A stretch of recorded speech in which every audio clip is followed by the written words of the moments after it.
ಒಂದು ಬಾರಿ ಅವರಿಗೆ ಸಣ್ಣ ಸೂಜಿಯಲ್ಲಿ ಚುಚ್ಚಿದ್ರೆ ಆಗಲ್ಲ, ಸಾವಿರಾರು ಸೂಜಿಗಳಲ್ಲಿ ಚುಚ್ಚಿದ್ರೆ ಮಾತ್ರ ಅವ್ರು ಎಚ್ಚೆತ್ಕೊಳ್ಳೋ ಅಂತ ರೀತಿ ಕಾಣ್ತಾ ಇದೆ. ತುಂಬ ದೊಡ್ಡವರು ಇವರನ್ನು ಅಷ್ಟು ಬೇಗ ನಾವು ಬಗ್ಗಿಸೋ ಅಷ್ಟಕ್ಕಾಗಲ್ಲ. ಸಾಮಾನ್ಯ ಜನ ನಾವೆಲ್ಲ ಅಲ್ವಾ, ಇವರೆಲ್ಲ ರಾಜರು, ಮಹಾರಾಜರು, ಆಕಾಶದಿಂದ ಉದುರಿರೋದ್ರಿಂದ ಸ್ವಲ್ಪ ಇವ್ರ ಹತ್ರ ಹೋಗ್ಬೇಕು ಅಂತಂದ್ರೆ ಸ್ವಲ್ಪ ಟೈಮ್ ತಗೊಳುತ್ತೆ.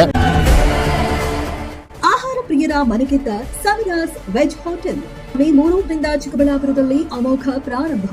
ಚಿಕ್ಕಬಳ್ಳಾಪುರದ ಜನತೆಯ ನಾಲಿಗೆಯ ರುಚಿ ಹೆಚ್ಚಿಸಲು ಬಂದಿದೆ ಸಮಿರಾಸ್ ವೆಜ್ ಹೋಟೆಲ್. ಎಲ್ಲಿನ ಅಡುಗೆ ಅಮ್ಮನ ಕೈ ರುಚಿಯಂತೆ, ಪ್ರೀತಿ ಅಕ್ಕರಿಯಂತೆ. ಮರೆಯಬೇಡಿ, ಬರುವ ಮೇ 3 ಭಾನುವಾರ ನಮ್ಮ ಶುಭ ಉದ್ಘಾಟನೆ. ಈ ಸಂಭ್ರಮಕ್ಕೆ ನೀವೇ ಅತಿಥಿಗಳು. ಅಂದು ಬರುವ ಪ್ರತಿಯೊಬ್ಬರಿಗೂ ಉಚಿತವಾಗಿ ವೆಜ್ ಊಟ ಬಡಿಸಲಾಗುವುದು. ಬನ್ನಿ, ಬಾಂಧವ್ಯ ಬೆಳೆಸೋಣ, ರುಚಿಯ ಸವಿಯನ್ನ ಉಚಿತವಾಗಿ ಸವಿಯೋಣ. ಇವತ್ತು HNML ನೀರಿನ 3ನೇ ಹಂತದ ಶುದ್ಧೀಕರಣ ಹಾಗೂ ಕೃಷ್ಣಾ ನದಿಯ ನೀರನ್ನು ಚಿಕ್ಕಬಳ್ಳಾಪುರಕ್ಕೆ ಹರಿಸುವಂತೆ ಲಕ್ಷ ಸಹಿಗಳ ಸಂಗ್ರಹ ಅಭಿಯಾನಕ್ಕೆ ತಾವು ಮುಂದಾಗಿರುವಂಥದ್ದು. ಏನು ಸರ್ ಇದು ಹೊಸ ಕಾನ್ಸೆಪ್ಟ್ ಏನು? ಯಾಕೆ ಸರ್ಕಾರಗಳು ಈ ಹಿಂದೆ ಮಾಡಿರುವಂತಹ ನಿಮ್ಮ ಪ್ರತಿಭಟನೆಗಳಿಗೆ, ಹೋರಾಟಗಳಿಗೆ ಸ್ಪಂದಿಸಲಿಲ್ವಾ ಅಂತ? ನೋಡಿ, ಸರ್ಕಾರಗಳು ತುಂಬ ದಪ್ಪ ಚರ್ಮವನ್ನು ಹೊಂದಿರುವಂತಹ ಸರ್ಕಾರಗಳು. ಒಂದು ಬಾರಿ ಅವರಿಗೆ ಸಣ್ಣ ಸೂಜಿಯಲ್ಲಿ ಚುಚ್ಚಿದ್ರೆ ಆಗಲ್ಲ, ಸಾವಿರಾರು ಸೂಜಿಗಳಲ್ಲಿ ಚುಚ್ಚಿದ್ರೆ ಮಾತ್ರ ಅವ್ರು ಎಚ್ಚೆತ್ಕೊಳ್ಳೋ ಅಂತ ರೀತಿ ಕಾಣ್ತಾ ಇದೆ. ಆದರೆ ತಾವೀಗಾಗಲೇ ಗಮನ ಹರಿಸಿರೋ ಹಾಗೆ ಏನಿವತ್ತು ನಾವು ಮಾಡ್ತಾ ಇರೋ ಹೋರಾಟಗಳಿಗೆ, ಜನಗಳು ಎಬ್ಬಿಸಿರುವಂಥ ಕೂಗಿಗೆ ಶಾಸಕರು ಸಹ 3ನೇ ಹಂತದ ಶುದ್ಧೀಕರಣ ಆಗಬೇಕು ಅಂತ ಹೇಳಿದ್ದಾರೆ.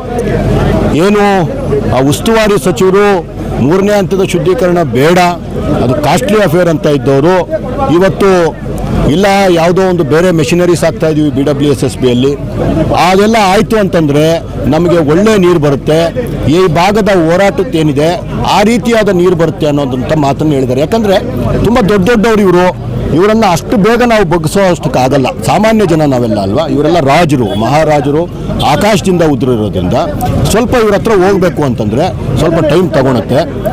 ಈಗಾಗಲೇ ಅವರಿಗೆ ತಟ್ಟೋದಕ್ಕೆ ಪ್ರಾರಂಭ ಆಗಿದೆ. ಇನ್ನೊಂದಷ್ಟು ಹೋರಾಟಗಳಾಗಿ ನಮ್ಮಂಥವ್ರು ರಕ್ತ ಹರಿದು ನಮ್ಮಂಥವ್ರು ಯಾರಾದರೂ 4 ಜನ ಪ್ರಾಣ ಬಿಟ್ಟರೆ ಮೋಸ್ಟ್ಲಿ ಆವತ್ತು ಸರ್ಕಾರಗಳು ಎಚ್ಚೆತ್ಕೊಳ್ಳುತ್ತೆ.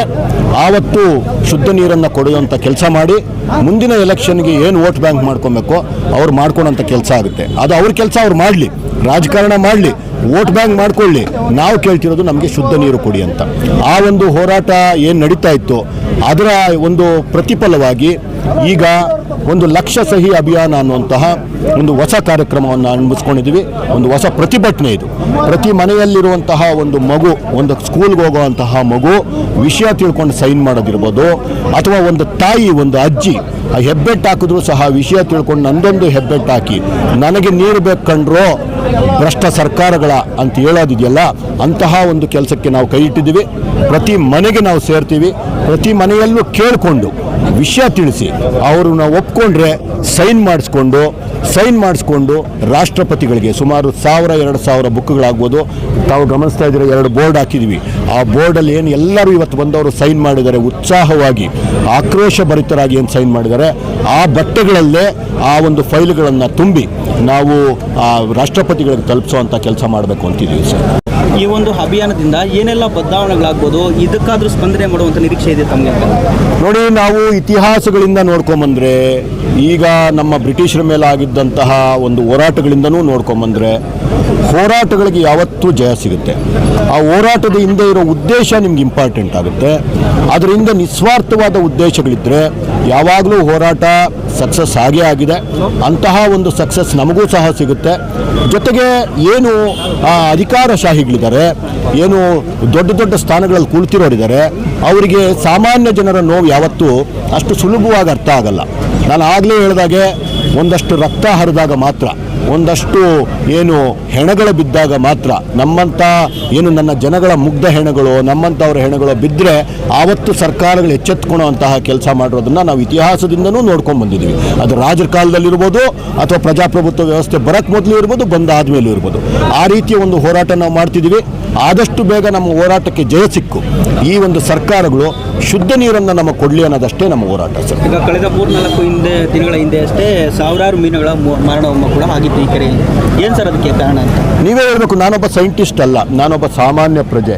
ಏನು ನೀರಲ್ಲಿ ಮೀನುಗಳು ಸತ್ತೋಗ್ತಾ ಇದೆ ಅಂತಂದರೆ, ಇದ್ದಕ್ಕಿದ್ದಾಗೆ ಯಾರೋ ಒಂದಷ್ಟು ಜನ ನನಗೆ ಯಾರೋ ಹೇಳಿದ್ರು, ಅಣ್ಣ ಏನೋ ವಿಷ ಕೂಡ ಹಾಕ್ಬಿಟ್ಟಿರ್ಬೋದು ಅಂತ ಹೇಳ್ಬಿಟ್ಟು ಅಂತ ಇದ್ರು. ಆ ರೀತಿಯ ಹೀನ ಮನಸ್ಥಿತಿ ನನ್ನ ಚಿಕ್ಕಬಳ್ಳಾಪುರ ಜನಕ್ಕೆ ಯಾರಿಗೂ ಇಲ್ಲ. ಯಾರೋ ಬೆರಳೆಣಿಕೆಯವರು ಒಂದು 4 4-5 ಜನ ಹುಟ್ಟಿದ್ದಾರೆ ಚಿಕ್ಕಬಳ್ಳಾಪುರದಲ್ಲಿ, ಅದು ಬೇರೆ ವಿಚಾರ. ಆದರೆ ಏನು ಅವತ್ತು ಏನು ಜೊಂಡೇನು ಬೆಳ್ಕೊಂಡಿದೆ, ಆ ಜೊಂಡಿನಿಂದ ಏನಾಗುತ್ತೆ, ಆಕ್ಸಿಜನ್ ಒಳಗಡೆ ಹೋಗ್ತಿಲ್ಲ, ಕೆಲವು ತಜ್ಞರು ಹೇಳಿದ್ದು. ಅದರಿಂದ ಮೀನುಗಳಿಗೆ ಉಸಿರಾಡೋಕ್ಕೆ ಕಷ್ಟ ಆಗಿ ಸತ್ತು ಹೋಗ್ತಾ ಇದೆ. ಒಂದು ಜೊಂಡು ಯಾಕೆ ಬೆಳೆಯುತ್ತೆ? ಕೊಳಚೆ ನೀರು ಎಲ್ಲಿರುತ್ತೋ ಅಲ್ಲಿ ಜೊಂಡು ಬೆಳೆಯುತ್ತೆ, ಒಳ್ಳೆ ನೀರು ಎಲ್ಲಿರುತ್ತೋ ಅಲ್ಲಿ ಜೊಂಡು ಬೆಳೆಯಲ್ಲ. ಅದನ್ನು ನಾವು ರೈತರ ಮಕ್ಕಳಾಗಿ ಹಳ್ಳಿಗಳಾಗಿರೋದ್ರಿಂದ ನಾವು ಅವತ್ತಿಂದನೂ ನೋಡಿಕೊಂಡೇ ಬಂದಿರುವಂತಹ ಕೆಲಸ ಇದು. ಸೊ ಈ ರೀತಿ ಆಗಿರೋದ್ರಿಂದ ಕಲುಷಿತ ನೀರಿಂದನೇ ಮೀನುಗಳು ಸತ್ತೋಗಿದೆ ಸರ್. ಮುಂದೆ ಒಂದು ದಿವಸ ಕಲುಷಿತ ನೀರಿಂದ ಜನಗಳು ಸತ್ತೋಗ್ತಾ ಇದ್ದಾರೆ. ಈ ಕೆಲವರು ಹೇಳ್ಕೊತಾ ಇಲ್ಲ ಅಷ್ಟೇ, ಆದರೆ ಮುಂದೆ ಒಂದು ದಿವಸ ಹೆಣಗಳ ರಾಶಿ ಬೀಳೋ ಅಂಥ ಪರಿಸ್ಥಿತಿ ಆಗುತ್ತೆ ಸರ್.